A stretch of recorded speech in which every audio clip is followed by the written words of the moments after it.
செலவு பண்ணுங்கள், ஜெபியுங்கள்.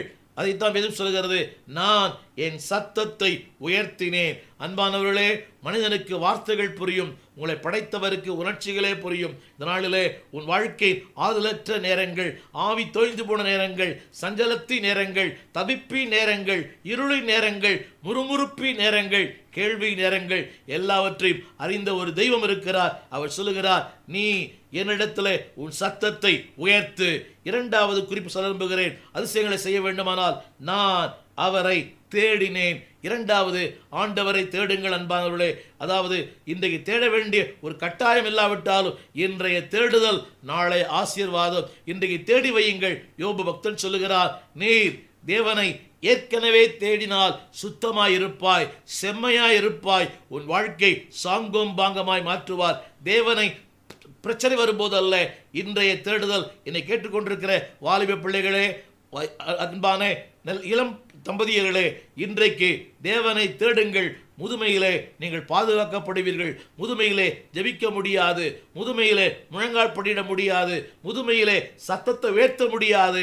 இன்றைக்கு தேவன் கொடுத்திருக்கிற சரீர பலன், தேவன் கொடுத்திருக்கிற வாழ்க்கை, தேவன் கொடுத்திருக்கிற உயர்வு, இவைகளை கர்த்தருக்கென்று பயன்படுத்துங்கள். முதலாவது உங்கள் ஜெபியுங்கள். இரண்டாவது அவரை தேடுங்கள். மூன்றாவது அவரை தியானியுங்கள். அடுத்த வாக்கு சொல்லப்பட்டிருக்கிறது 10ஆம் வசனத்திலே, நான் 5ஆம் வசனத்திலே அவரை சிந்தியுங்கள், தியானியுங்கள். படிக்கிறீர்கள் 6ஆம் வசனத்திலே, நான் அவரை நினைத்து அடுத்து நான் ஆராய்ச்சி செய்கிறேன். 12ஆம் வசனம் சொல்லப்பட்டிருக்கிறது, அவருடைய கிரியைகளை தியானிப்பேன். மூன்றாவது meditate the word of God, இரவும் பகலும். அன்பான தேவ பிள்ளைகளே, வேதம் சொல்கிறது, அவரை தியானிக்கும் தியானம் இனிதாயிருக்கும். இன்றைக்கு கிறிஸ்தவ உலகத்திலே அன்பானவர்களே எடுக்கப்பட்ட ஒரு சர்வே என்னவென்றால், 10% விசுவாசிகள் மட்டுமே இன்றைக்கு வேதம் படிக்கிறார்கள்.